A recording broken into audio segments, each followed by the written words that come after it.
Oh, God, this mountain's so steep. Oh, the things you have to do to get to the promised land. Jeez. Oh, jeez, I know, Nathan. No, we're nearly there, though, but I'm just coming up over the... Oh, gosh. Wait, what's that glow in the distance, Brenton? I don't know. I can hear that noise as well. I'll go check it out. Just wait here. Yeah, all right. No worries. Nathan. Yeah. Nathan. What is it? There's a party going on down there. Oh, what a party! That's awesome. Like, should we go? Like, that'd be awesome. No, Nathan. I mean, like, it's kind of like a party. You know what I'm saying? What do you mean, Brenton? A party?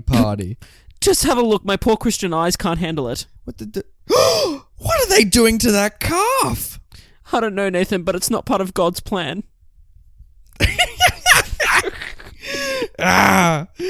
Well, it'd be so great if that was happening next door as we recorded this. Or just like, Brenton, what are the neighbors doing?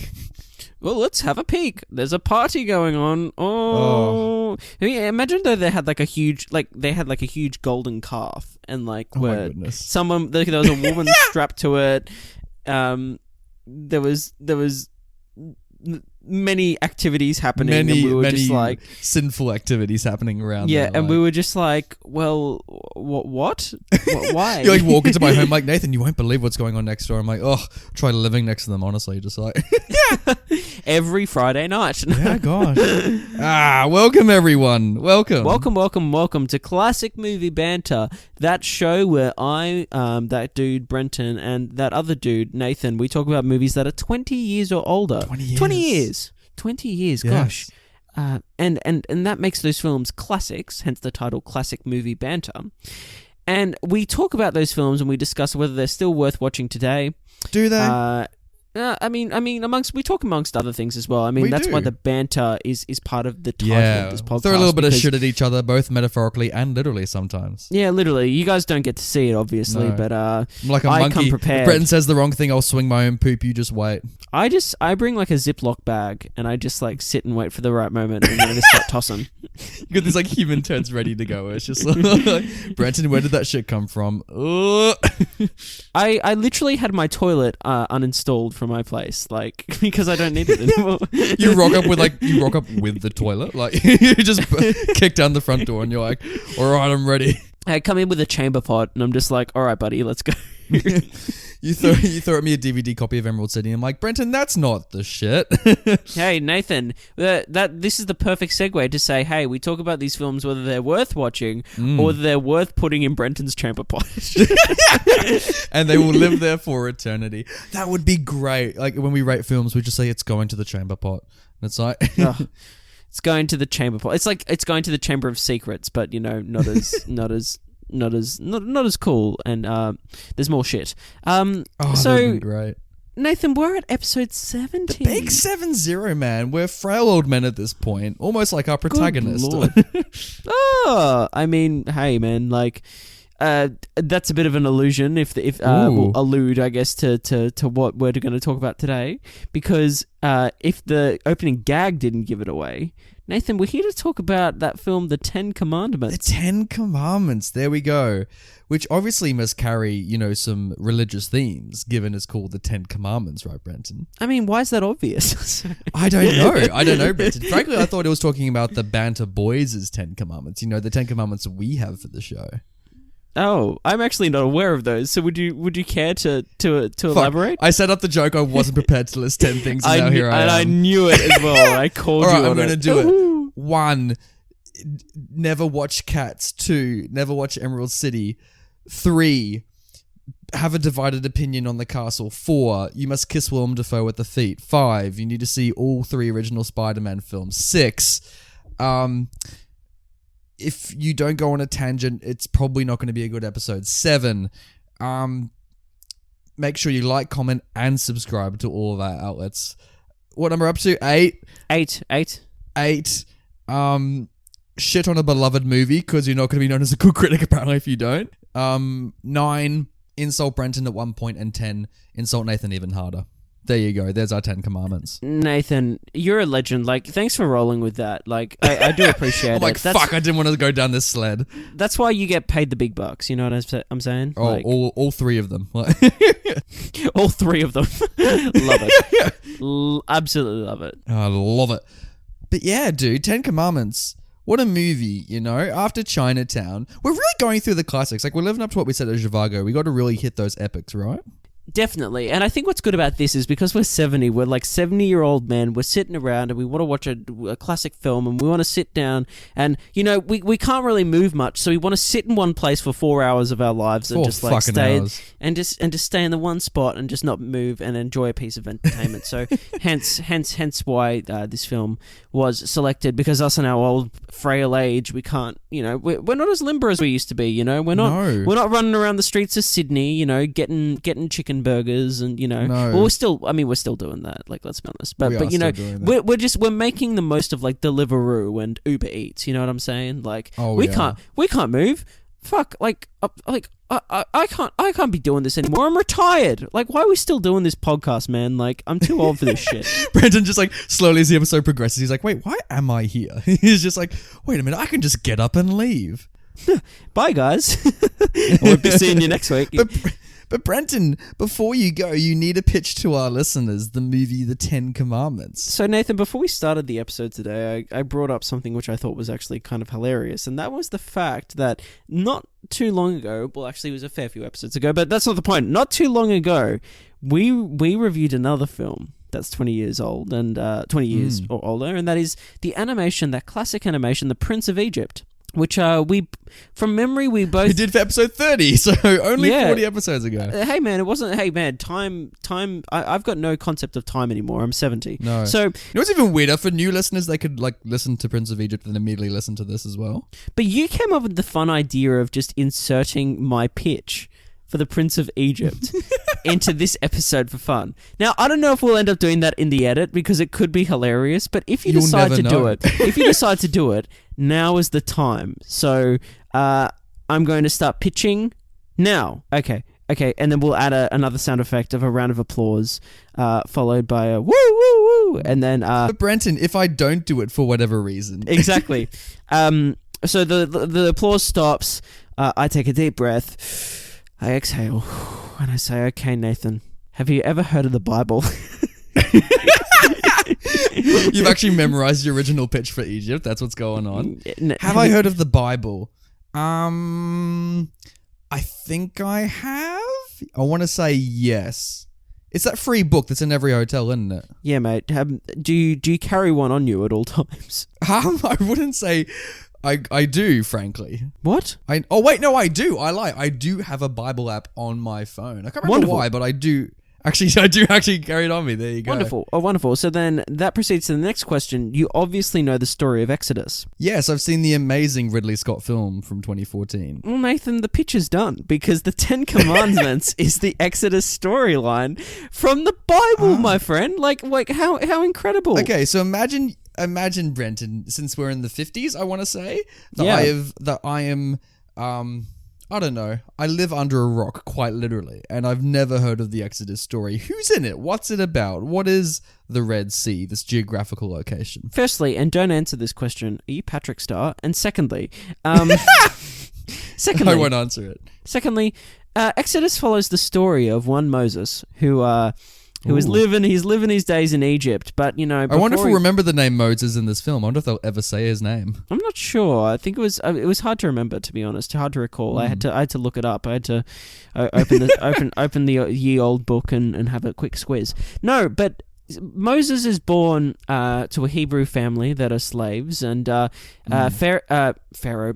Ramses the First gives out the order that he wants a bunch of kiddies killed from the slavers. He does basically. He don't want no. That's exactly his words. Kill all the kiddies. He don't want no uprising.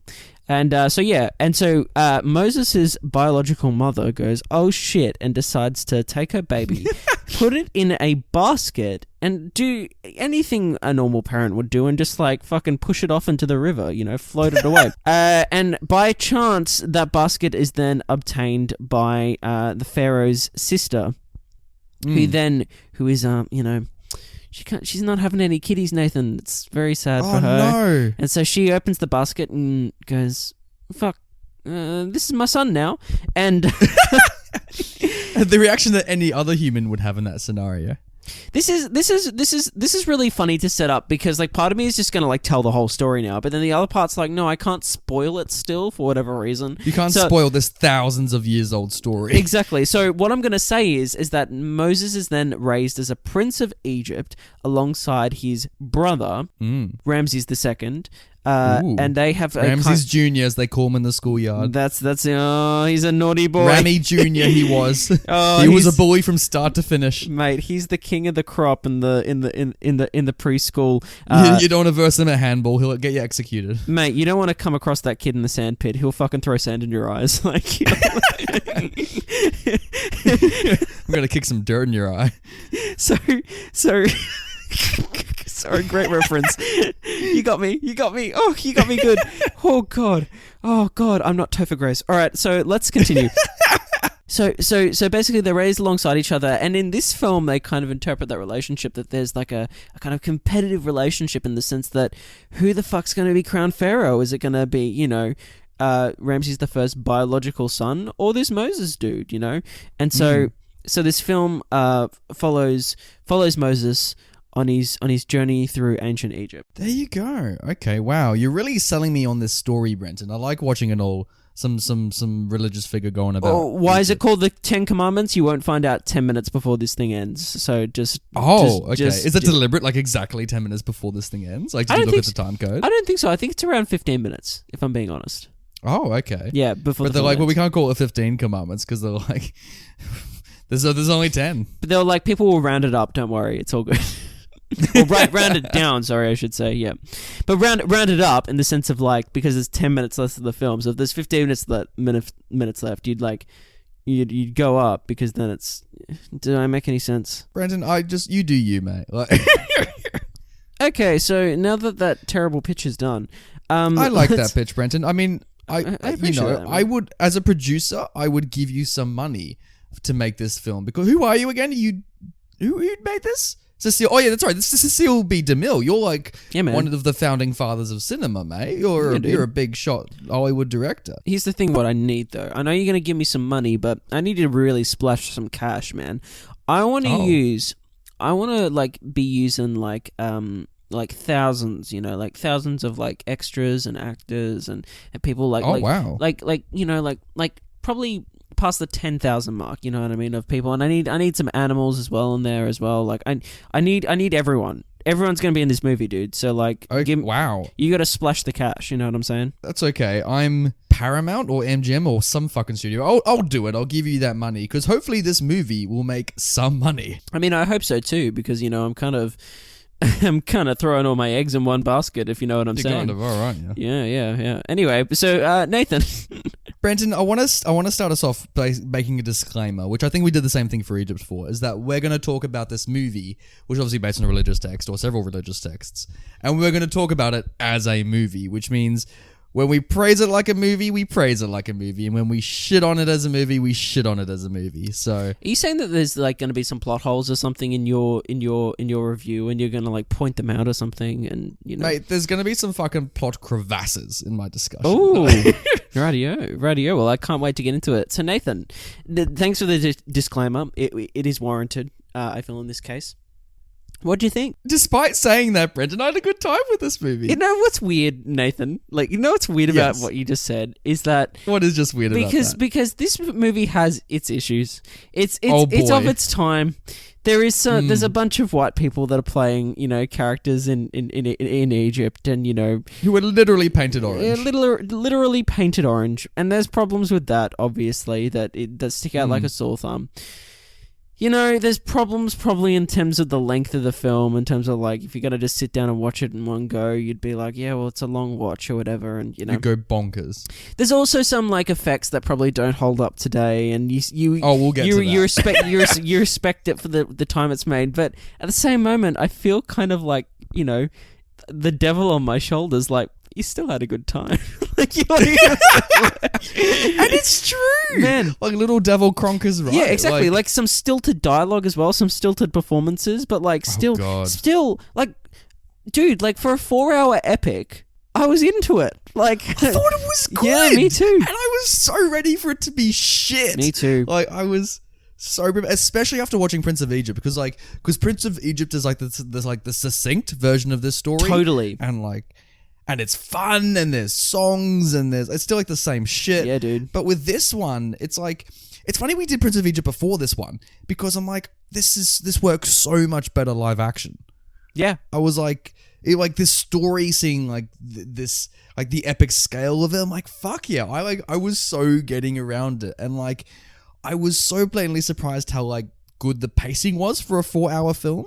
Like, it's long, but like, I don't think anything, there is a couple things I would cut out, but like, I wasn't going like, I know, I was probably having a better time with this than I did Zhivago, controversially. Yeah, I think in terms of its pacing and its in terms of investment, yeah, I probably agree. In the sense of I think that to watch it, like to just sit down and have a watch, like I think Zhivago is probably, you have to put more effort in, I guess, to really get the most out of that film. Whereas this, you just like put it on, and it's kind of this film is literally something I'd imagine like back in the day when I'd go to my great grandparents' place, and you'd pop out on a film and you just sit there for 4 hours and have a watch and still like enjoy it and have a good time.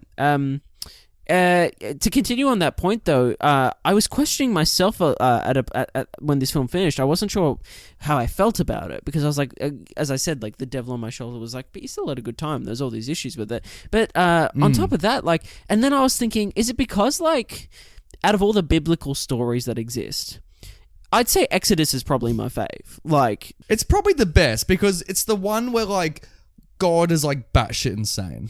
Like he has like I'll say that in the podcast, because like he is like, it's like he's had the Jews be slaves for God knows how long, like literally, and like his solution to this convoluted mess is that he'll send Moses out, and like I'll avoid spoilers for this, but he'll send Moses out to like spread his word. Moses will essentially like fail, and then God is like, you know what, I'm gonna just torment these people with like weird convoluted ways of like nature versus man, and then still have to clean up the mess by the end of the movie. You know what I mean? I do know what you mean. I mean, like, I get what you're saying. There's another case, like the thing I have about that is there's a point in the film, and I can't get into it because of spoilers, but there's something that, you know, there's a punishment that God hands out for a certain act that happens towards the end of this film, and you're like, whoa, that's pretty full on. You're like, well, that's the thing. Like, watching The Prince of Egypt, I was scared that this movie was going to be repetitive, and I'm like, no, this works so much better than Prince of Egypt, because you see like the dark shit that happens in this movie, and you're like, jeez, this is horrifying. Yes and no. And I don't want to get into like a comparison between Prince of Egypt right now, but I'd rather do that towards the end of the show, just because we can talk about scenes and sequences that, you know, stood out to us. I mean, like, because this film itself, like, because of its technical limitations, it can't show you like the nitty gritty of some things that happened, and it cuts the visualization of some of the plagues, let's say, that happen. Oh yeah, we'll talk about that in spoilers too. But at the same time, like, I think obviously both films have their strengths and weaknesses. Speaking about this film's strengths, like, as much as, like I said, like I mentioned before, that like the stilted performances and like that acting style, which is very classic, and, you know, I will talk like this and express like this. It still kind of gets you, like not really. It's still. Yeah. You know, I do like that. I do like that all the actors sound like English classically trained actors. Not all of them. There's some Americans like, in there, and you're like, and you're like, not all of them. And you're like, let's talk about Charlie Heston as Moses. Dude, it's really interesting because let's get into this. Let's get into Moses as a character as well, because look, Charles Heston starts off, and, you know, we meet this Egyptian prince that is charismatic. That's very much like a ladies man. Jeez. Every woman alive is throwing. Remember when I thought Zhivago was like had it like easy pickings? Like Moses is like the player of all time. He's like a, you know, he's got the moves with the ladies, I guess. And then on top of that, he's just really good at everything he does. Like, he's very wise as a leader and as a prince, and he's a problem solver and fixing a lot of problems in the kingdom. Now, no, I am. Gosh, I'd hire him. I'd hire him. I'd hire Moses too. But my point is that like, so that side of the character, I think like Charles has got like a, you know, he brings like a sense of the character. He does. Like, he brings like a sense of that character that you're like invested in and whatnot. Then an event happens and there's a sudden character change that we stop by really, I guess, investigating the man that is Moses, and more so there's an event that happens and it literally physically and emotionally, and it's like, okay, the equivalent is, and spoil... Oh, yeah, it really does physically change him, and it's so fucking stupid when it does. For this, I would say is, and spoilers for Game of Thrones.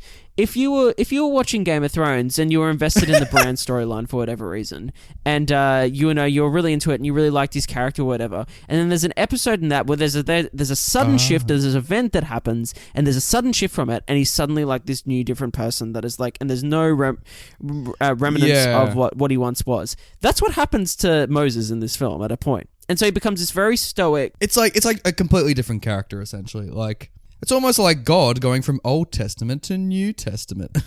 So, yeah, there's a massive change in there. And I kind of still appreciate the performance for what it is. But, like, one of my things I was thinking about this is that, and I think Prince of Egypt even did this better, was that they really investigated the man. And even though that there is there's some elements in this film that are, I guess, are mystical, that are biblical, you know, that it still was grounded, I think, ancient Prince of Egypt, and was really still investigating the character of Moses and whether there was questions that character had to ask of themselves and of the situation and of what was happening, which made it a bit more interesting, I guess, with that character.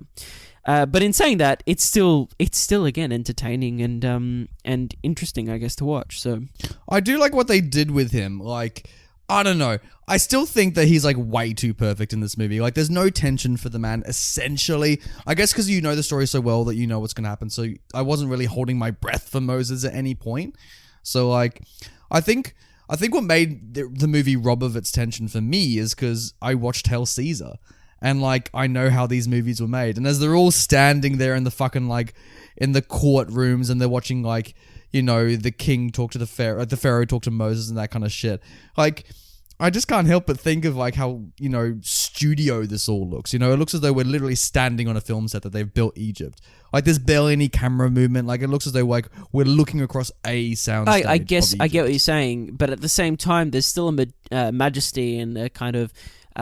there's a nature to this that's still like, obviously theatrical, one, but two, like, it's so grand. Like, you watch those like sequences, there's so many sequences in this film that kind of take your breath away, and not so much of what the camera is doing, but what behind the camera, you're like, holy shit, like, this is... Oh, I get around that. I really get around, like, the sweeping landscape shots. We see literally thousands of people on the screen, and like... I'm saying the production design as well. I'm saying, like, all those sets, all of those extras, all those people that are like filling these spaces, it's just, it's quite a spectacle to look at. I become less impressed when we see those backgrounds quite literally stitched into the frame and you can see the outline around the actors. I'm like, ooh.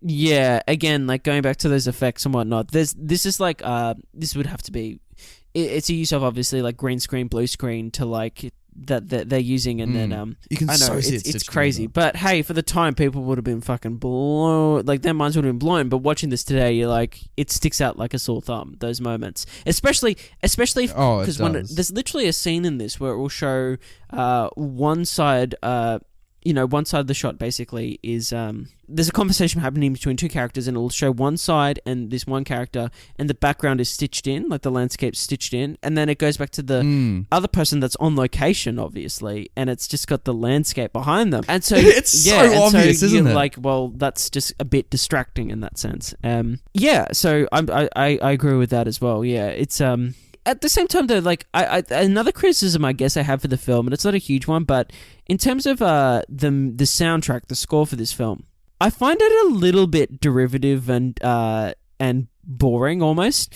It's kind of very stereotypical and just kind of, it hits its beats. It's doing what it needs to do, but especially if you've seen Lawrence of Arabia, I found a lot of similarities. Again, I haven't seen that film, but when you talk about the films like with the great scores, I feel like what it would have even tipped this one further over the edge would have been like, imagine if this just had an amazing score to go along with it.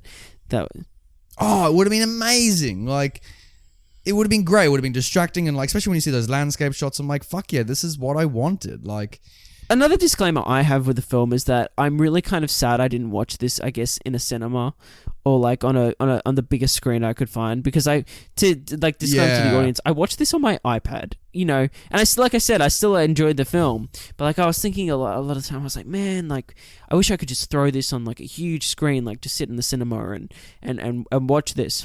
But how many screens are going to play 10 Commandments? Like, you know what I mean? Like, probably when we recommend for movies to people, they're probably just going to rent them on iTunes or like... and I think that's a shame. I think it's a shame that we couldn't watch this, in the cinema. Brenton, I want you to watch Lawrence of Arabia on your phone. Okay, I want you to promise me that. I'm not doing that, dude. That's like an insult to like that film. Like you can't do that. Like my dream for watching Lawrence of Arabia is to go to a 70mm screening and just like sit there and just take that shit in. Like literally like take the shit in to my chamber pot and just like add it to the collection. You know what I'm saying? You know what? Speaking of shit, Brenton, a controversial. I think outside Charlton Heston, I think most of the acting is kind of shit in this movie. Like, I don't know, man. Like, I didn't get around, like, Nefertiti or whatever her name was. I didn't get around, like... Oh, you know what I really didn't get around? The fucking side plot with Joshua the and water his girl, girlfriend. as I like to call her. Yeah. Yeah. Why was that in the movie? Again, it was kind of one of those things in the film that I was kind of into... Not totally into it, but I was, like, intrigued by it at the start, like, when it was setting it up. And then where it kind of goes, it just becomes a bit derivative, and it's like not the storyline you want to be focusing on, especially when it's taking away from huge events that are happening at the same time as that.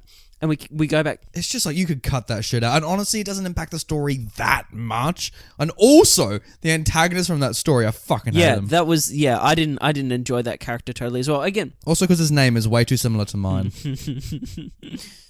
It's something like that. It starts with a D. I think it is Dathan or something like that. That's so fucking stupid. Oh, you know what I also found weird? Like, yes, they're adapting the Book of Exodus. I get this. But all they ever fucking talk about is God. Like, every fucking scene, every aspect of their life, all it is God. It's like I'm trying to connect to these characters, and you can connect to very, very, very Christian characters, but like, or whatever you would have called what they were back then. But like, I feel like I wanted to hear them talk about something else besides God. I found it just so repetitive by the end of it. It's like, yeah, God's gonna save us. Yeah, again, God. I think they hit a point where like the characters are kind of, talk about, I guess, other things as well. Like at the start of the film, there's other things at stake other than obviously religion. But then when obviously the religion comes like a huge factor into this film, and so naturally... Yeah, you know it's going to be a huge factor when the film literally opens with Cecile B. DeMille standing in front of a fucking stage to like, choreographed applause. And he's like, hey everyone, don't sue us. We're all trying to get along. You know what I mean? Nathan... I don't know if I've got too much more to say really about the film without spoiling it. Again, So should we rate it? Yeah, but I just wanted to give a heads up, and I said I think this film might change actually when we get to episode number 80. I don't know. I don't know. Like I'm still very like I want to sit on this because it's a long film. It's a lot to take in from one. I've only viewed this film once. It's a lot to take in. So, but with that being said, for the moment, I'm gonna stick with my gut and give this a thumbs up because I still. For the most part, like, enjoyed it. Elephant in the Room. Do you watch this or do you watch Prince of Egypt? Well, this is the thing, isn't it? I think you hit the nail on the head when you said that Prince of Egypt is more palatable. That being said, there's things in this that I think it's a different style. It is. I will point out some things don't translate well to live action. You know what? Ramsey's hair looks even stupider in real life as it does in the movie. What a hairdo! Because in the film he has that fucking like a little like braid to the side that's literally his whole haircut.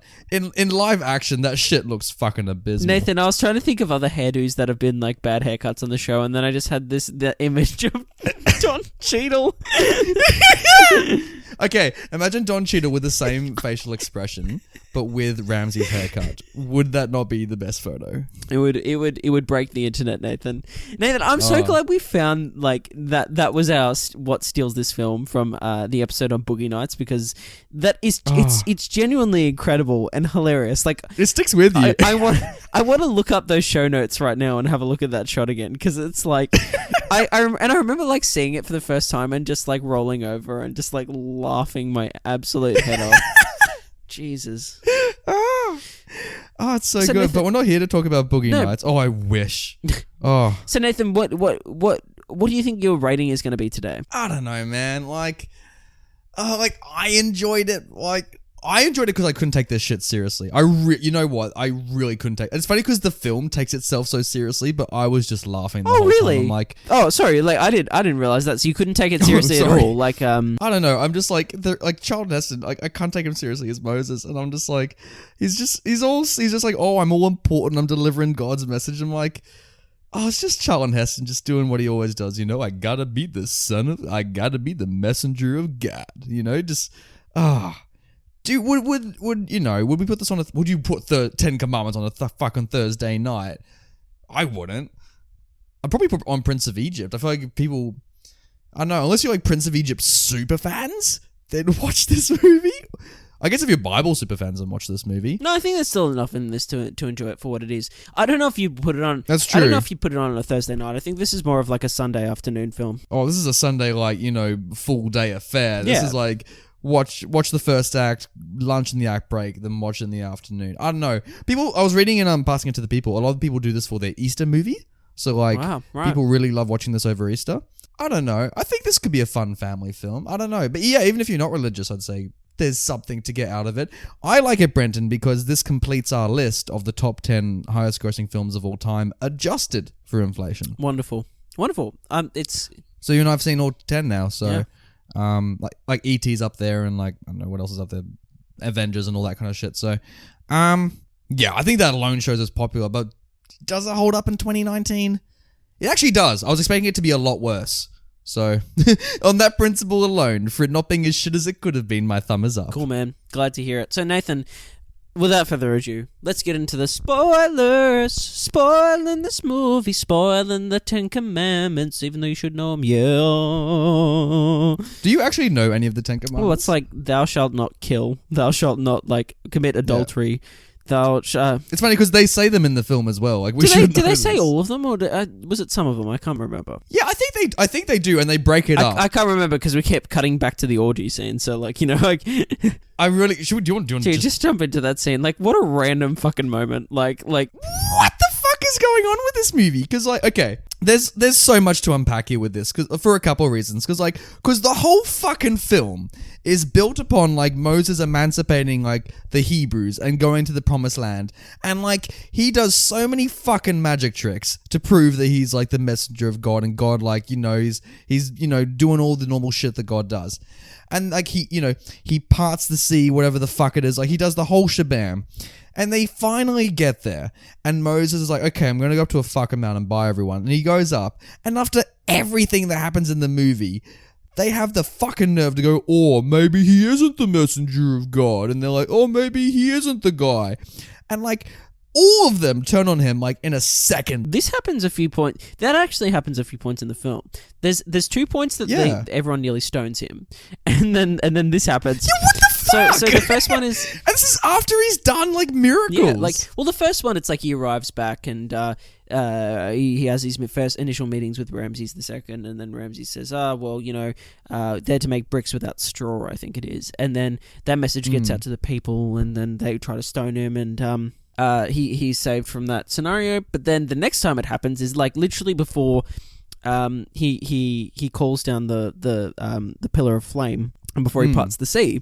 But at that point he's looks pretty good. At that point he's freed the people as well, and they all try to stone him whilst they're about to be attacked. Yeah, by at the dead end. Whilst they're about to be attacked. So instead of defending themselves, they attack Moses. You fucking idiots. And then finally the final nail in the coffin is they erect a golden calf and a golden statue. I hate that Dathan is in this movie. Why the hell is he allowed to talk at the end of the movie? Why is he given the mic and they're like, oh fuck you, let's make a golden calf? Also, what logic is there that you go from for however long you were slaves praying to this god, and then this guy says, hey, let's make a fucking statue, and that's going to be equivalent to a deity. Where's the logic? I don't understand. Also, they've been praying to this god for 400 years, and they've finally been set free. And I guess maybe there's a message. I think there is a message in that. And like, as soon as you like get your freedom, there's like there's more. Oh, it's all allegorical. The whole fucking Bible's allegorical. But the point being is Dathan is just like, why do they keep listening to this guy? But at the same time with Dathan, like taking it back to Dathan for a second, I kind of like the idea of like this character that's like Hebrew and works his way up. You know, he's kind of the equivalent of like the Samuel L. Jackson character in Django Unchained. Someone that's like worked the system and like gotten somewhere. And then I love that it's just like the rugs ripped. Oh, I wish he was bloody Django Unchained. I wish it was Jamie Foxx. I love that he's got the rug ripped out from underneath him and then he's just sent away like and he never wanted to be. Oh my like, goodness. It's a wonderful moment. But then he still has this part in the film and he's the one that introduces this whole let's call it scene. When yeah, okay, yeah, because I didn't get that it was an orgy at first. Like, I knew there was like sins committed, but I thought they were just like praising the calf. I thought that was the only sin. They were drinking alcohol, but like, because I couldn't see anyone fucking on No, screen. there wasn't, I don't think. But I think it was like they were committing adultery. The clothes were off, supposedly. Oh. I don't know. I was watching this going, hey, this looks pretty lit. Because I'm trying to imagine if I was a slave for centuries. I'm like, yeah, I would fucking party now that I was Also, free. like, how did they forge this calf? Like, with, like, because I get they got all their bangles or whatever and, like, put it in. It was like, holy crap, where are they getting, like, all this silk and, like, all of the, like, the... I know they were you see them get given like all the bloody, as much as they can carry at the markets when they all get freed. I know they got that, but man, they carved that thing pretty fucking quickly. And I love the chick who gets stuck up on the carve for the sacrifice and she just looks so miserable while everyone's like having sex around her. Yeah, no, that poor person. She's our favorite character, the water girl. Yeah, she's just like, I'm like, why didn't they include this in the Prince of Egypt? I'm like, oh yeah. But you know what? As fucking weird as that orgy scene was, I love the way it ends because Moses fucking returns, and I did not see this coming. And he has the 10 Commandments, arguably some of the most important historical things, you know, in Jewish history, and he fucking hurls them. And not only that, they like explode. They're like hand grenades, and they're like I had no idea the 10 Commandments were hand grenades. Is that? I really hope that happens in the Bible. I take back anything I've said against that book if that's what actually happens. But that's the in the event that Bible. actually causes like the 40 years of like desolation and the wandering for 40 years. Like that because God like because the earth opens up as soon as he throws the tablets like a boss. But God like hits back at that event and Moses's I guess temperament or whatever, but I don't know. But and so yeah, they wander in exile for 40 years, and then Moses, and this part of the story is I think Exodus has like an ending that you're just like, well, that sucks. And he doesn't go to the promised land. He just kind of leads them to a point, and he's like, all right, guys, all right, my wife, all right, my sons, bye. I'm out.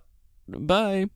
Because I in the movie I really didn't understand this because because he says to Joshua you should lead the people, which is why you realize Joshua's been there the whole fucking time throughout the story.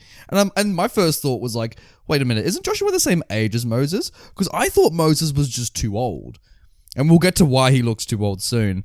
But like I thought Joshua was meant to be younger. To be fair, I didn't think they were meant to be the same age. I know that, but then I'm like, they look the same age, but I don't think they were meant to be. They do. I think it's because they are the same age. Yeah, but I don't think they were meant to be the same age. Yeah, but yeah, no, I was so confused. And then when I looked it up, apparently in the Bible or whatever the reason is, Moses committed a sin. Yeah. And so he wasn't allowed. That's in the it. promised That's land. it. I'm like, really? He has to give up his. He can't follow them to the promised land, and so. Do we know what the sin is? I'm sure people know, but like. I want to know what it was. What did he do? Like in this version, like I'm not sure what he did in this film. Was it that he chucked the 10 Commandments? Like, was that it? I really hope so. I hope that was just him in anger, just like throwing these fucking tablets, and like God is like, I just made these, mate. like what the hell? And then like it's like, do you not see me carve? Good effect when he made the 10 Commandments. I love that was great. Like carving it out in flames. It was like Sauron. That was great. It was like Sauron making the ring. It was Sauron. God looks like Sauron in this movie, doesn't he? Which sends some messages, doesn't it, Brenton? Yeah, I'm not sure that's what Tolkien intended, but hey, you know. Oh my God. You see him climb up to the mountain, there's fucking like Christopher Lee in white, just like standing there, and he's like holding an orb, and he's like, so you want the commandments? Yeah, man, Sauron. That eye, man. Like, he's like... Oh.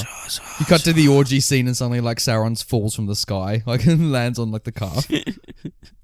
But no, I thought that was great. I love like the flame and how it like strikes them and it's all in Hebrew. I thought that was really good. I thought the God effect in general was good. What did you think about the tree?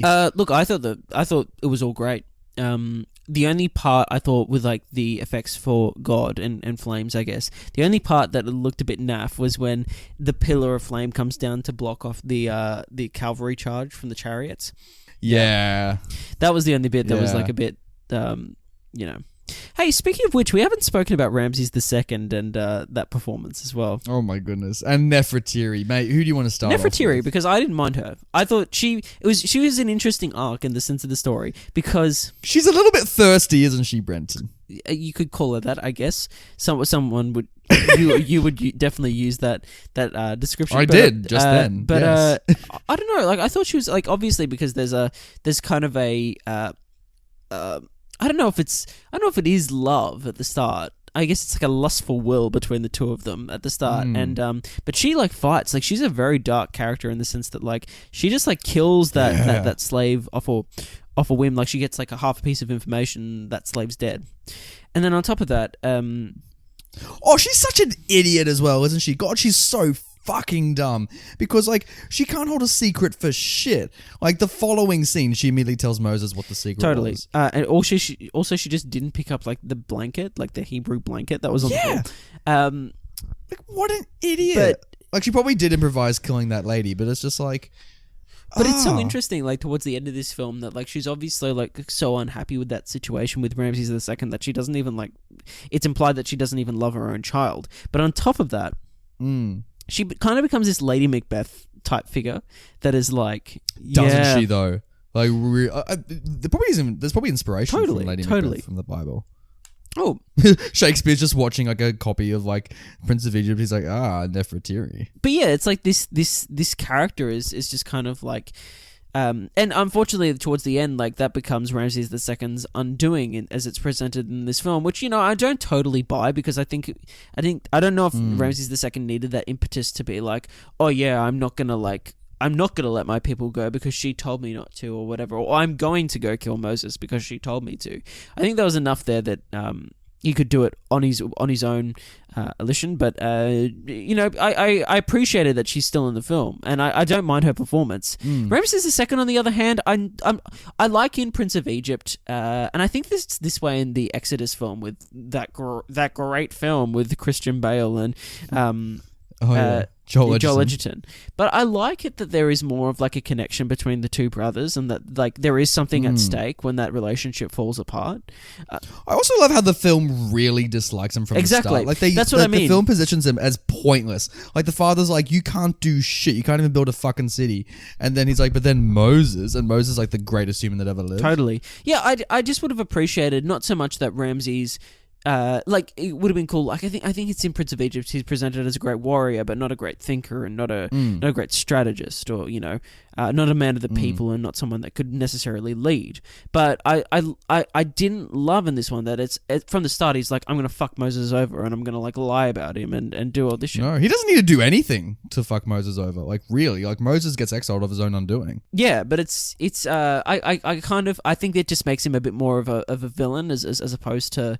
And obviously he's the villain, but I would have appreciated some more complexity, because me, I like things being a bit more complicated. I like it more that there's more at stake in the relationship. So when it falls to shit, like you care about it a bit more, I guess. Yeah, 100%. Like.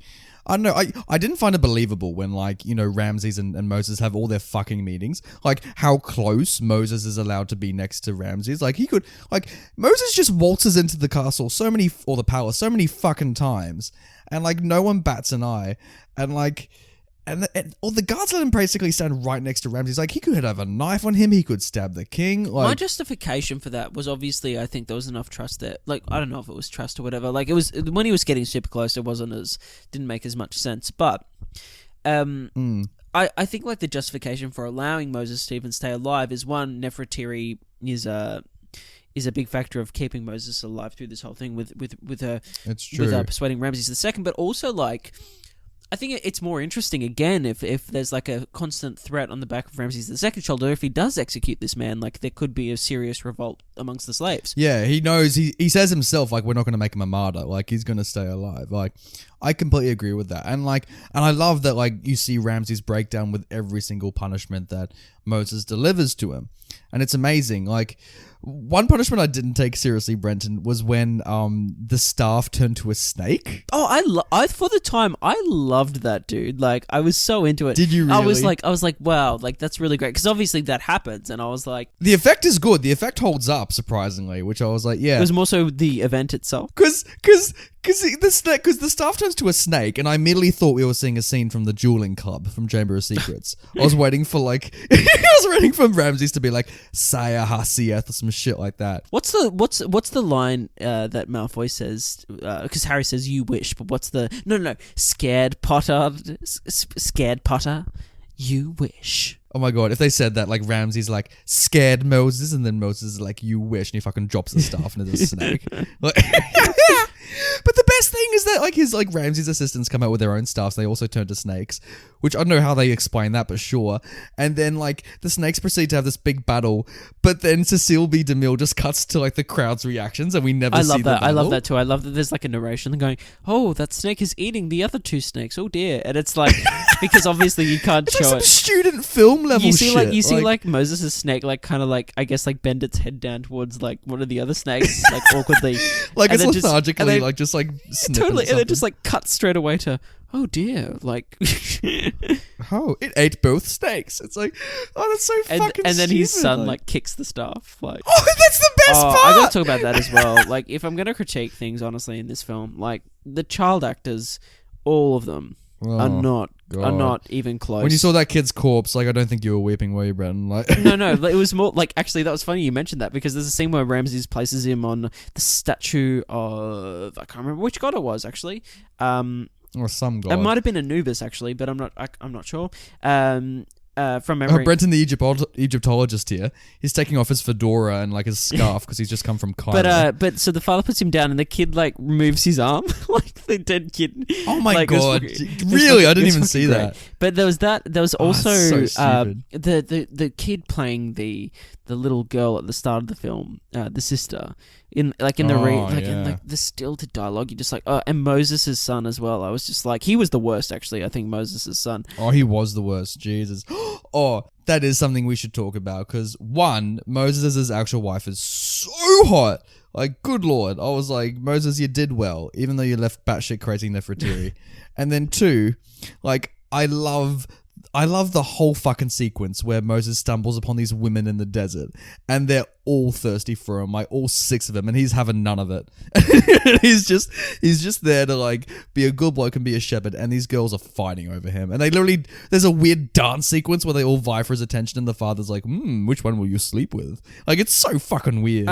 It's weird, but also, like, I found that sequence really weird, because it kind of makes sense that they all, you know, they're all attracted to the man, because, like, the first man they've seen outside of, like, their little crew, like, their family, basically, that's, you know, and a potential... What happened to the other six? We will never know. No, but this is the thing with these characters, is that, like, what I didn't like was that when you introduced to them, they're all, like, one of them's got an American accent, and they're all just kind of saying this shitty dialogue, and I was like, oh, fucking hell, like...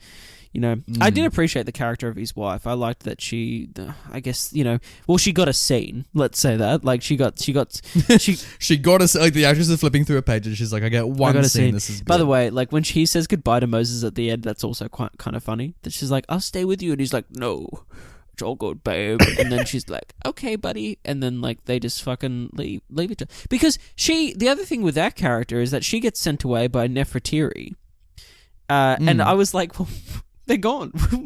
They're coming back. Like, right? It's like, and then they kind of just rock up at the end, and you're like, oh, there they are, and now they're old. Okay, they're all here. Everyone's old. They're all here. Did you get around his mother as well? I did like that as well. I liked that. Did you? I was really? shocked. I found it ludicrous that, like, the woman getting crushed at the start happened to be Moses' mother. It's like, really, what a fucking coincidence. I thought you meant, like, his stepmother. I thought, like, who was a constant character through the whole film.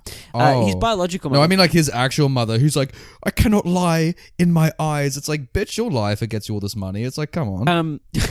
No, I didn't mind that. And Nefertiti's just like writing zeros on like a paycheck, like for the mother. It's like, just tell me when to stop. I thought like going. Yeah, the biological mother, I kind of like that. Like, it's like perchance that he saves that woman that happens to be his mother. Like, shit like that happens all the time. I think, like, in real life. Not Does it? How many times have you saved your mother from a crushing pyramid? It's not. I don't mean that. I mean that there are circumstances in life, I think, that you constantly hear people that like knew or like met their real sister, brother, mother, father in a situation that they didn't even know it was them. And came across them. Was that a premonition from the Bible? It's like, we really got to illustrate this side of humanity. No, but I just like, there is some truth to that like the fate kind of like entwines people together when they're kind of meant to be entwined. Like it's bizarre. Like, you know, it's like last week we spoke about Chinatown, and what's bizarre about Jack Nicholson is that I'm pretty sure he was raised by his. It was either his aunt or his grandmother, because his actual mother was raised as his sister. Really? When did that happen in the movie? No. I'm talking about Jack Nicholson, the actor. Oh, like the actor himself. I'm like, I don't remember. He found out. I think really? Time did a piece on Jack and was like, he was in an interview or something, and they were like, "Oh, we did some research on your family, and like this person that you thought was your sister was actually your mother, and like because of like the shame, it was like, I don't know. I think she had him pretty young." Obviously, if she could be raised as his sister, but like it's that exact same scene from Chinatown where it's like, totally, my sister, totally, my daughter, yeah. And Jack's on set having flashbacks, like, ugh. But like, you know, this is a personal story as well. Like my grandma, like I remember, went to her mother's funeral, and this man came up to her and her two other sisters and said, "Hey, I don't know if you know this, but I'm your brother." Like, whoa. and yeah, basically, What? I was raised by someone else, basically, but like in the same neighborhood and whatnot, and I knew that the situation basically. Well, I figured it out that your mother is my biological mother, and she had an affair with someone else, and not only that, but you also have a sister that unfortunately passed away a couple years ago, and yeah, like that's a lot of bombs to drop at exactly, once. like, and I feel like that's something that happens, like, and obviously more is more. Okay. Well, I guess you've got that story now, so obviously, no, but I happen. talk to people about stories like that all the time, and it's but what's bizarre to me is like how many people have a story like that. Damn, I feel left out now. I want my secret family to rock up. You never know, mate. Like you. Wait a minute. Brenton pulls off his face mask. Mother. What are you doing on the podcast? We raised you in the same neighborhood all the time to hide my shame. Oh. Can you imagine what a fucking episode that would be? Holy fuck. Jeez, like episode 70, what a reveal. Just like, turns out Brenton is Nathan's mother the whole Jesus, time. How did we get there? Nathan, let's talk about speaking of age. As we're in our 70s, and we're speaking of age, and I guess like effects as well. Like, given we've spoken about some effects that aren't great, let's talk about the prosthetics and how Moses ages in this fucking film. Because he walks up and because you know what's great about it? I would have never seen this coming. Like it so takes you off by surprise. Because, like, the first time it happens, he goes up to the hill when he first meets God, and he comes down with the most fake wig and beard I've ever seen in my life. And that's saying something, Brenton. And I thought that was as stupid as this was. What's funny is that it's a clear character change as well, because that's the point I was talking about, non-spoilers section, where he comes back as a completely different character, which is cool. Okay, plot twist, what if it is a separate character? Like, legitimately. Like Moses is actually still up there, and they, like, cloned him and sent back to this other guy that, like, ages a lot faster or whatever than the real Moses, who's still in the cave. And, like, at the orgy scene, they like both of the Moseses rock up at the end, and they have to try and convince the people which Moses is right. God. And, like, it becomes like a metaphor for like a religious schism. Like, I would so get around that. I would love to see you write an adaptation of Exodus where that's like You know what? It would be... You wouldn't offend anyone, you know? Like, I would offend everyone. That's what I'd be doing. Like, you know what? Like, it's funny. We've seen Willem Dafoe as Jesus, and I thought that was going to be as reverent as we would get on this podcast. It was also Harvey Keitel that got you as Judas in that film. Like, let's be honest. That was like... Oh, my God. I've literally done my best to try and erase Passion of the Christ. What was it? Temptation. The Last Temptation of Christ. Yeah. Jesus. I've tried to erase that movie like off my mind. And it has Willem Dafoe, and that just goes to show. Do you know what's funny, dude? Is that I had the temptation to watch that film again recently. No, you I did. didn't. Did I was you kinda really? Because you liked it. You were like, I love what they do with this character. I was It's kind of like really? interested to watch it again. I was like, yeah, I feel like watching that. And then here we are. Here we are. Tell you what, I would love to see if Willem Dafoe can do Jesus. By God, could he do a good Moses? Oh my God. There's a scene that I think encapsulates Willem Dafoe as Jesus in that film, and it's when he like has it's one of his first preaching scenes where he's like reaching out to the people and he's passing on messages and whatnot, and he's just so kind of earnest, but at the same time kind of nuts when he's like passing this message on, and it's like that scene encapsulates Willem Dafoe as that character for me. Oh, I could so see Dafoe do that. God, he'd be great. So this is the third like. Should we see what stills the movie? Yeah, like let's get into that. That totally. Okay. Brenton, we have 2 stills. We're spoiled for choice with Nathan, this film. I think we'll continue on what we were talking about, and I'll get you to talk about your contender for what stills this film. So my pick of this week, what fucking stole this movie for me? That's so stupid. It's like so we've seen in Moses' age once. Do you think that's as old as the fucker's gonna get? And then at the end of the movie, you see him getting exiled, like the final scene, and he has this Santa Claus, like literally the Santa Claus, like that film, like that level of like cotton candy, like white. But imagine like with the mullet as well, like the mullet that like goes back, like the long hair, and the hair goes all the way back. But for some reason, out of all this white hair that like covers his ears, his head, his beard, he's got the most like turd-looking mustache that you could possibly imagine. Yeah, he got the most like he got it out of the chamber pot and just like kind of stuck it on, and it just kind of folded over. You know what I mean? Like.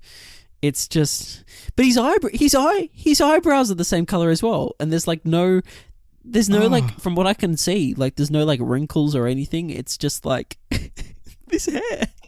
He looks like a Madame Tussauds figure. You know what I mean?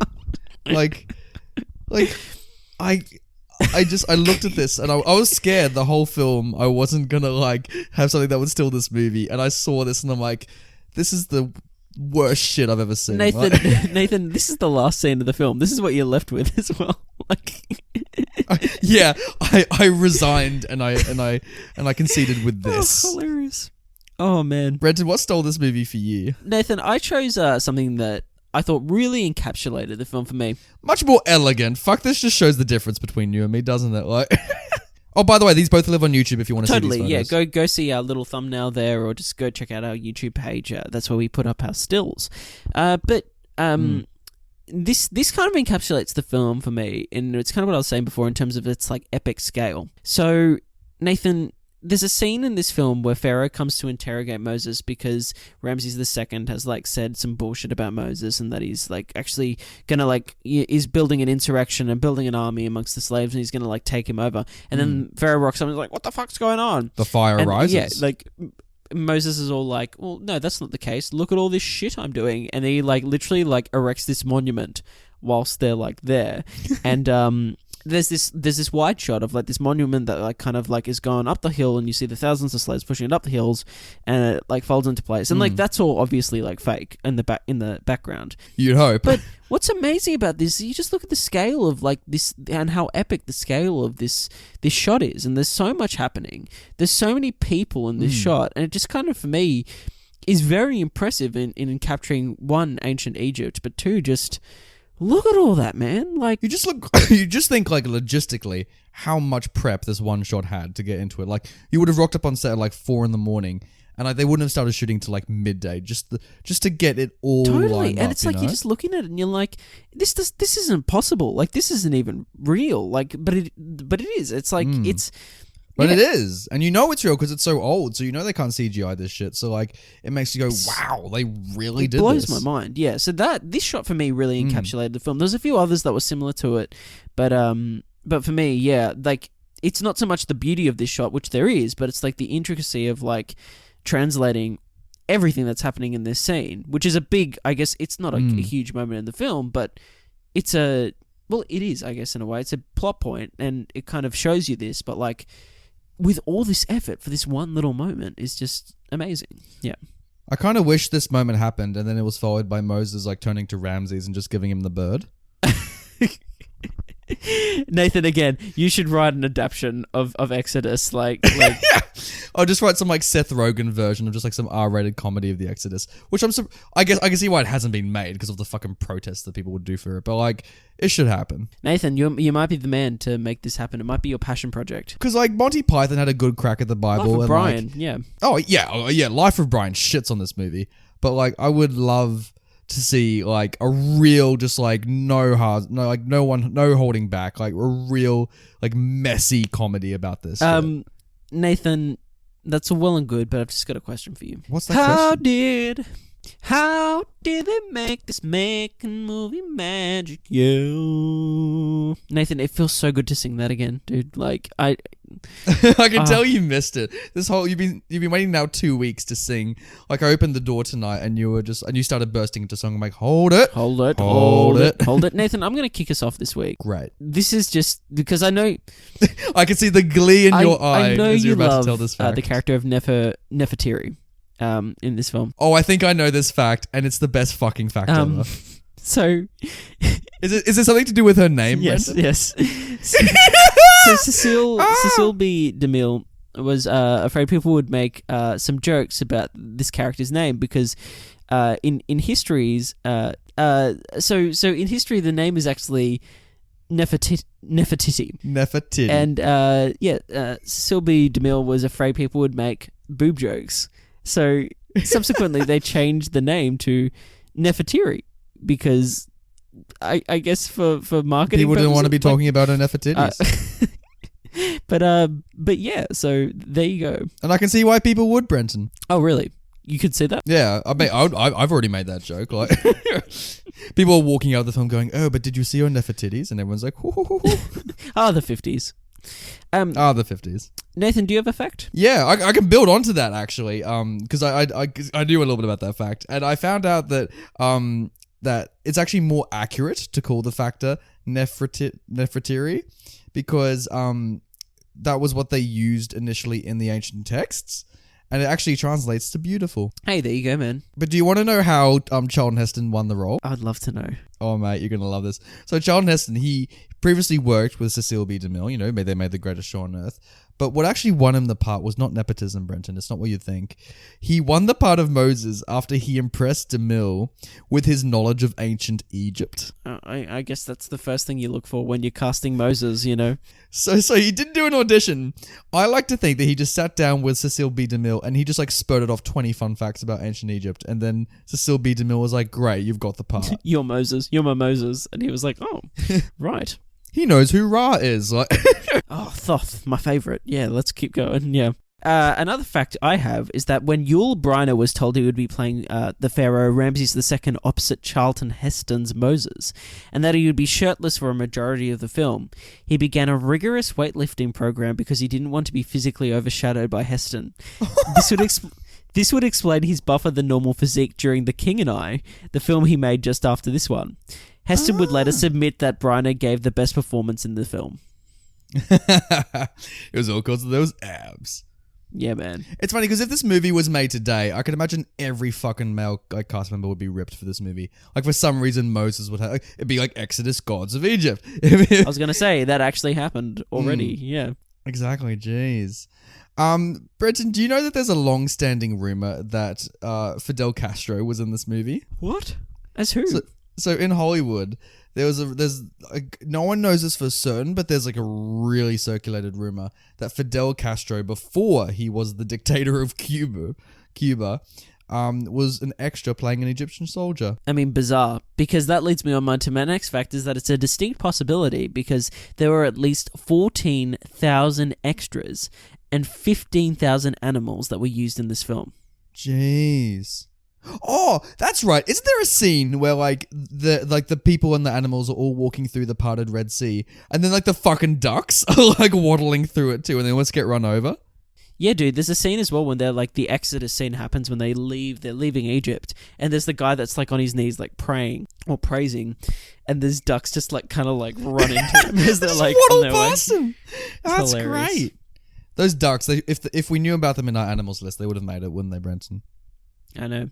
Hey, Nathan, did you also know the orgy sequence took 3 weeks to film? God, why? Oh, mate, they had to get it exactly right. It must say there was a lot of extras involved in that orgy. There's a lot happening. There's a lot happening in There that is a scene. lot Like, there's a happening in lot, yeah. I remember in Charles Heston, he wrote in his biography that one of the female extras during the orgy scene shouted at the top of her lungs because they were filming for so long. She shouted, "Who do I have to fuck to get out of this movie?" Jesus. Yeah. Good Lord. Nathan, on the back of that, I've also got a story about that scene because according to Hollywood law, Ooh. while filming the orgy sequence that precedes Moses' descent from the mount with the mountain with the 2 stone tablets, Cecile B. DeMille was perched on top of a ladder, delivering his customarily long-winded directions through a megaphone to the hundreds of extras involved in the scene. After droning onto the extras for several minutes, DeMille was distracted by one young woman who was talking to another woman standing next to her.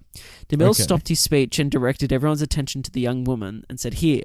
DeMille said, "We have a young woman whose conversation with her friend is apparently way more important than listening to instructions from her director while we are all engaged in making motion picture history. Perhaps the young woman would care to enlighten us all and tell us what the devil is so important that it cannot wait until after we make this shot."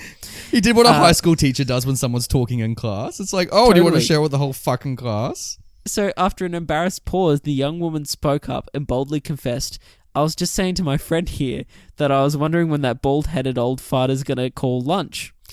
and DeMille stared at the woman for a moment, paused, then lifted his megaphone and shouted lunch. Oh my goodness. Jesus, the nerve of that woman to say that. Like, wow. Totally.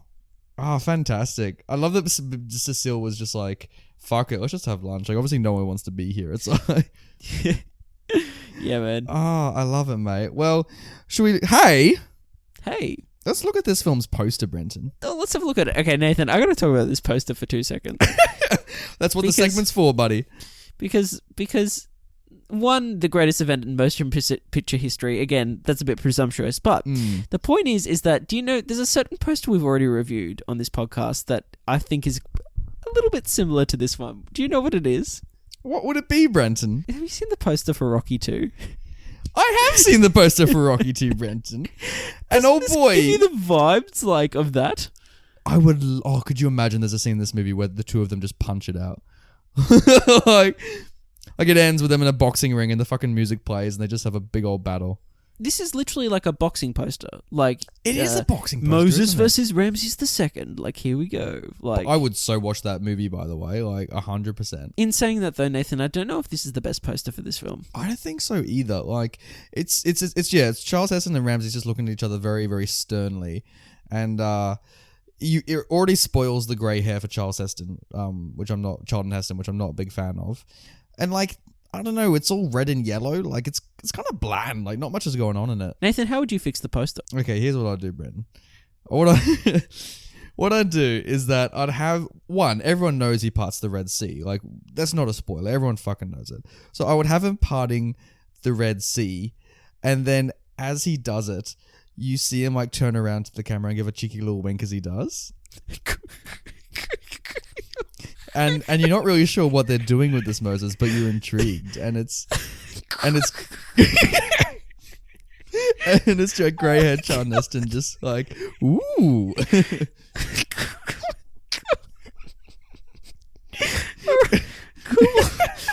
Cool. Oh man. Good Lord. So, title talk, was there the 10 Commandments in the 10 Commandments? Nathan, here's the thing. I don't think this film should be called the 10 Commandments. I agree. They're barely in it. Like, why? It's like the last thing in the film. The film really focuses on the Exodus story, specifically Ramses and Moses' relationship and, you know, getting the slaves out of Egypt. That's what we're focusing on. So I don't know what it would be even called. thematically, like when you hear the actual 10 Commandments, like they don't, like, have many of them been broken in like the movie. It's like, it's not even like thematically the 10 commandments play a huge part in this, you know? It's just No. they kind of just happen at the end. It's like, also, they just lived in like a slave society where they were bound by the rule and law of Egypt, and they finally escape. And it ends with just Moses rocking up, giving them some more fucking rules. Like, you know what I mean? It's like back into following the rules. It's, So Nathan, what should we call this film? Exodus, Gods and Kings. Like.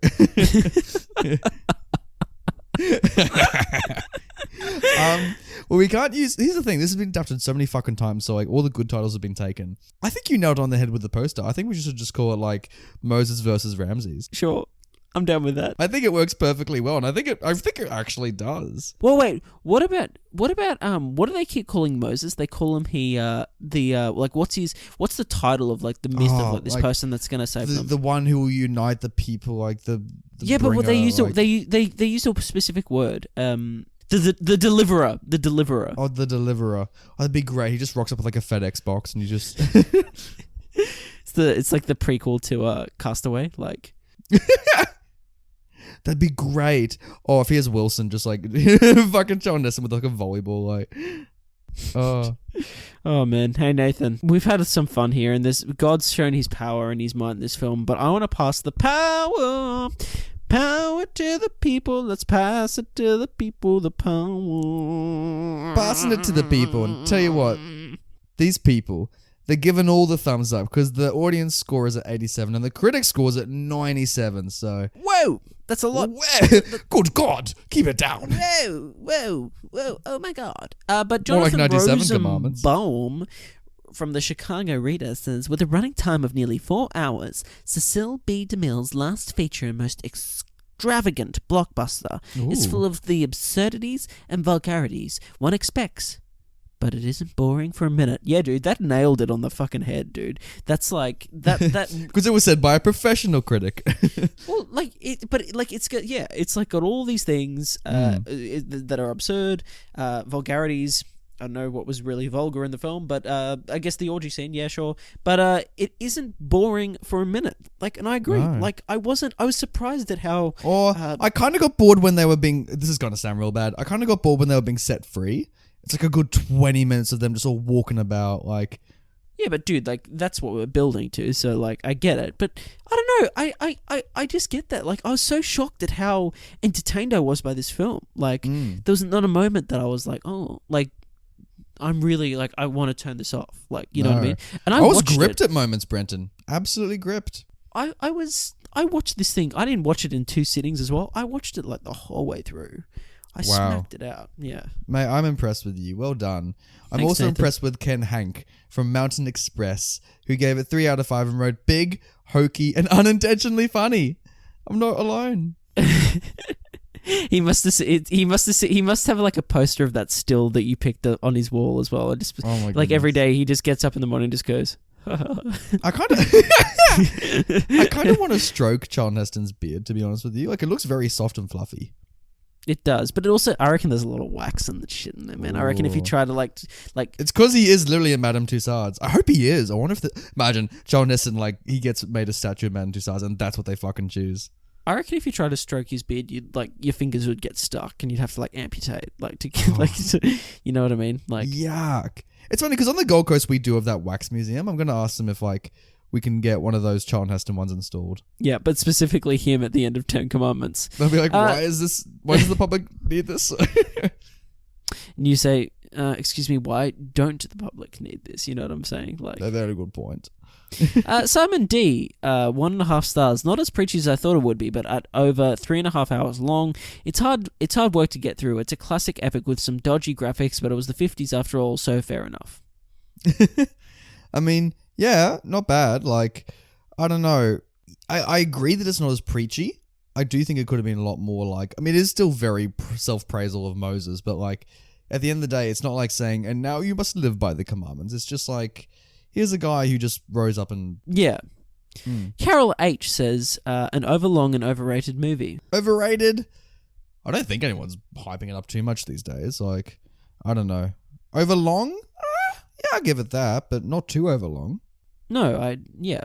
Like honestly, I said, like we've sat through 4-hour films before, and this was nowhere near the worst. No, gosh, no. Gosh, no. No. Brenda Sykes Tucker said, "My Easter tradition. I watch this movie in full yearly. Classic." Hey, that's lovely, Brenda. I'm glad Good you. on you, Brenda. I think that's a nice family tradition, actually. Yeah, I don't think this would make a great Easter movie. Maybe we should have done this episode for Easter, but we wanted to do epics, Brenton, so here we are. Here we are. Easter's pretty epic, though. I mean, like, you know. When it comes to holidays, yeah, it's a good time. Drone Talk 316 says, Egyptians are not white. That's a very good point. I mean, we never really addressed the whitewashing, but like, I don't know, man. Like, what are you gonna do? Like, I mean, it's wrong. There's plenty of things you could do, but I mean, like, it's a.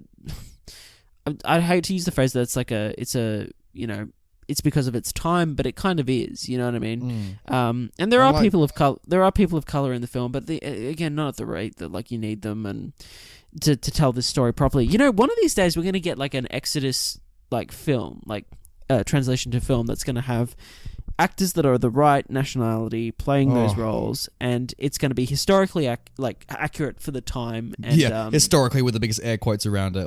No, but I mean, like, for the time, like, it's going to be really great presentation of like ancient Egypt, and it's just going to go off. And I can't wait to make that. Brenton. I can't wait to make that and for you to write the screenplay, and it might end up being a parody. We don't know, but hey. Yeah, we'll see what I end up writing. And lastly, TJMC2 wrote, "The graphics are too good for the 50s. Hey, you're not wrong there, mate, but You're what you going to do? You know what? Out of all the graphics in this movie, I was mortified by the green mist in the sky that killed all the children. Why, like, isn't you were genuinely scared of it? Or mate, that shit scared me in Prince of Egypt. It still scared me now, even watching that's one it of the best. movie. That's one of the best segments, like in Prince of Egypt, and probably in this film as well. Like, even though people die shitty deaths, like a guy just literally just collapses on the floor and is like, "My lord." I like that. I probably like that scene better in Prince of Egypt, just because it's so eerie and awful. And you're like, oh. But Nathan, that is the Prince of Egypt. That is the Prince of Egypt. Isn't it the Prince of Egypt, Brenton? That wonderful film we talked about 40 episodes ago. Oh wait, isn't it Exodus Gods and Kings? Oh, we should have done that. You know what we should have done today? We should have just like segued into chatting about all these fucking films about the Exodus, just like, and see if anyone noticed. Should have like done an episode on VeggieTales, just like, you know. Oh, don't get me started on VeggieTales, I'll tell you what. But Brenton, our work is not done. No, I can see that look of resignation in your eyes, like. No, I'm looking forward to this actually, because same actually, guys, yeah. we've reached another decade. We've reached another 10-year milestone, which means that we then look back at our last 10 reviews. And it just gives us a chance to like decide whether like, you know, we stand by our opinions, or it gives us the opportunity with the benefit of hindsight. Yeah, exactly. If anyone's keeping track of this, like we certainly are, but like, but if you don't listen to all 10 episodes, you want to get a quick snippet of what we think, then this is it. Definitely. So Nathan, right. Do you want to kick us off? Let's go. Episode 60. We watched American Pie, and Brenton, a house divided cannot stand, and so we collapsed because you said no and I said yes to American Pie. Brenton, what do you think now? Oh, I still stand by my no. Definitely. What? Yeah, like wholeheartedly. Yeah, no. It's a good movie. Yeah, nah. Well, fine. All right, go back to that episode if you want to see. Do you still stand by? Do you still stand by your opinion on American Pie? Are you kidding? Is the sky blue, Brenton? Of course, I'm giving like American Pie. Yes, it's so worth your time. I want to hear stories from our listeners of family movie nights where they watch American Pie. Well, hey man, our audience can tweet those stories at us. They can comment on our YouTube page, or they can email us as well. You know, so they email us like a court order saying like, my family's now split because of this recommendation. Nathan's episode 61, we reviewed Inspector Gadget, and it was no longer a house divided, as we both gave it a thumbs down. We did. Nathan, this is a funny one, because at the same time, whilst I think it deserves the thumbs down, and I'm probably not going to change that rating, it's one of those films that it's like, there's moments in it that are just like so like fucking ridiculous and stupid that it's still entertaining. It sticks with you, doesn't it? It does, yeah. So like, it's entertaining, and I'll probably watch it again one day, but not for the reasons that make it a good film. No, just because you want to have a laugh at fucking Matthew Broderick's like disabled head. I don't know. Like, 62. We also gave it a thumbs down. It was License to Kill. That iconic Bond story. I don't even. Who was the Bond in that one? Was it like Timothy Dalton or like? I can't remember. I can't even remember. Doesn't that go to show how shit that film was? What even happened? Can you name me one thing that happened in License It was to Kill? Timothy Dalton. It was Timothy Dalton. Do you remember anything that happened in that movie? I remember that he had a license, and it wasn't a driver's license. That's the one where they fucking parachuted into the wedding. Yeah, totally. And it ended with the sequence where with the trucks, and there was the cocaine that was right. that was in the Benicio petrol del or Toro, whatever. like Yeah. No. What's the line he says at the start of that film? Like it's like and he like has that one word, and he like goes, ooh. Oh no, is it honeymoon? He's like, is it on your honeymoon or something like that? Something like that. Yeah, that's right. Jeez. Nathan, this is still thumbs down. Like the Bond franchise has got to do something, man, to get me on board, because it's. We need a good one. We need a real good one, Brenton. It's I'm still breaking optimistic. me. It's breaking me because like this series that we're doing with Bond is just like, it's not doing it for me, and come on, guys. I need something to get me into this Come franchise. on, MGM. Start delivering. 63, we did Pulp Fiction. We both liked it. Anything there? Yeah, no, thumbs down now. No. God, Oh, no. God. I was like, you were serious. I'm like, whoa. Yeah, of course. This is a thumbs up for me, for sure. I mean, we've also both seen Hollywood as well now. So, like, how does that hold up compared to Hollywood? I don't know. I really liked Hollywood. You did, Really liked didn't you? Hollywood. Yeah. Officially, listeners, I didn't. I thought it was fine. It was really good. But that's a podcast for another day, isn't it, Brenton? Yeah. We've got to wait for 20 years for that review, so, you know. Can you imagine? Two Hands. We both gave it a thumbs up. Yeah, man, I enjoyed that. I enjoyed fucking that love one. that movie. Yeah, The more I dude. think about it, the more I love it. Yeah, it was a good time. I fucking love it. I just want to meet Rose Byrne just to chat to her about that movie. Yeah, dude. About her costuming, about her hair, you know. Oh, About her performance, about working with Heath, you know, like. it's such a good movie. I'm so glad, like, especially when we find an Australian gem. I love it. Yeah, Like- I do too. The only thing again in that film was like some of the stuff with the narrator in that film was a bit shit, but you know, You can move what you gonna past do? it. What you gonna do? Speaking of which, the narrator in Ten Commandments we didn't talk about much. We didn't talk about Cecile it B. all. DeMille himself just been like, and so what was this? Yeah, we got it, Cecile. 65. Court Jester. Dude, I gave it a thumbs up. You gave it a thumbs down. Where do you stand? You know what? The more I think about Court Jester, the more fun I had with it. But I can't see people outside because you know we're slowly getting biased, Brenton, with these old movies because also we chat about them a lot. We're slowly building up a taste for them. So like, I got to stay impartial, buddy. Also, I remember the night that we watched this movie, and that alone is bias. So no, I got to give it a thumbs down. Still, there's no way I can give it. We had a yes. good night watching The Court Jester. We had a brilliant night watching the. Court Jester. That was such a fun time, mate. I really like this movie. I really like this movie. It stays with a thumbs up from me. I think it's worth a watch. Sure. Well, let's go back into Unity because North by Northwest for 66 we gave a thumbs up. Yeah, man. Yeah, we did. It's pretty good. I think the more I think about it, though, I think it's good. It's really, really good. But I still think if you're going to watch Hitchcock, I would recommend Rear Window over this. Yeah, probably. I'd probably agree with that. But I still think it's fantastic. Love this movie. It's great. Thumbs up from me. God, yes. Let's go. Good time. Oh. 67 was a 7 seasons, so we jump past that. 68. Dr. Zhivago, we both gave thumbs up. Mate, I convinced you to give a thumbs up for this as well. You did. You bullied me I into tipped you this. over the edge. Dude. I don't know, man. Yeah, dude. It's a thumbs up from me. Like, I think it's great. I don't know. I don't think about the movie. Like, I don't know. I don't think people should watch it these days. I can't. The more I think about it, though, dude, the more I think I'd watch Dr. Zhivago over the Ten Commandments. It's funny. I think I had a better time with 10 Commandments because I think more shit was happening because Zhivago is just all them standing around just complaining about Russia, whereas like 10 Commandments is actual shit happening. I don't know. But I think Zhivago is probably better. I agree. I don't know. I'm contradicting myself here. You can put it a thumbs down, dude. You can put a thumbs down if you like. Okay, watch Zhivago, but watch it, like, put it down on your list. Like, watch a lot of other movies we put thumbs up before this. Like, get ready for it. Like, yeah. By the way, quick tangent. Once we hit 100 episodes, are we going to do like a full let's go through our last 100 episodes and see if we help? Dude, because that would be so much fun. Like, do we have to? Dude, that would be wild. Like, even if it was like a half an hour special or something and we just like went through. We just chew through 100. Yeah. We should do, I think, 100 we have reserved for Rocky 5. I mean... Yes, definitely. Oh my God, I can't wait. I know, I'm so excited for that. We're still like 30 God. fucking episodes from Rocky 5, so we're still like... I don't know, like, what's that? Like, half a year off from Rocky 5? So we got a while to go. Dude, I can't fucking wait, dude. That episode's gonna be wild. It's gonna be cooked. It's gonna be crazy. Be absolutely wild. Because it's the last one as well before the series went on hiatus, before, like, So Rocky sad. Balboa was made. So, like, I want to know what sunk that ship, you know what I mean? I know what you mean. I want to know what happened to the sex robot. But anyway, I know what we're going to do for 100. We'll cross that bridge when we get there. Episode 69 was Chinatown. I gave it a thumbs up.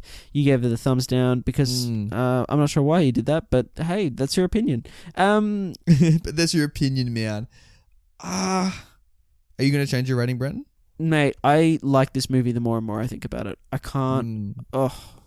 It's just fantastic, dude. It's really good. You know what? Even the more I think about it, I'm kind of warming up to it, but like... You had such like a guttural reaction to it, though. Like, you had such a response to that film. Like, it made you angry. It made you emotional. Yeah, you know what? I stick by that thumbs down, because you know what? I remember you sent me a message after we did the episode, and you sent me like this like video essay of like all like the fucking greatest things about Chinatown. And like... I sat through it, and this like fucking film critic, whoever it was, like raised all these points about, it's like the greatest screenplay and like, and like all like, legitimate reasons. And all I could think the whole time was like, they didn't show Chinatown till the end. The ending made me so fucking angry. I just wanted to see Chinatown, more of this movie. I don't give a shit about the water crisis in LA. 1 star. Nah, thumbs down. Nathan, but spoiler alert for Chinatown. You did get to see Chinatown at the end, though. Not enough, Brenton. I wanted China levels of Chinatown. Well, Nathan, that was our 60s that we just re-reviewed. That was our swinging 60s, as it were. It's a good job. We had no changes, too. We got it spot on, I think. No, yeah, we did. Look at us. Our craft is showing. We're going from, horse shit to like, maybe hamster shits, Yeah. Maybe one day we'll reach the level when we're like, not using the I can't even think of the word right now. Isn't that great? That's our 60s. That's the 10 Commandments, and on to our 70s, Brenton. Here's hoping for better movies. Nathan, it's a chamber pot. It was the chamber pot joke I was going to make again. Ha ha ha. All right, guys, bye. It's almost like, Brenton, no, you don't need to go in the chamber bot. Brenton, get out of that. Come on. I just want to take a poo. Come on. I want to throw it at you.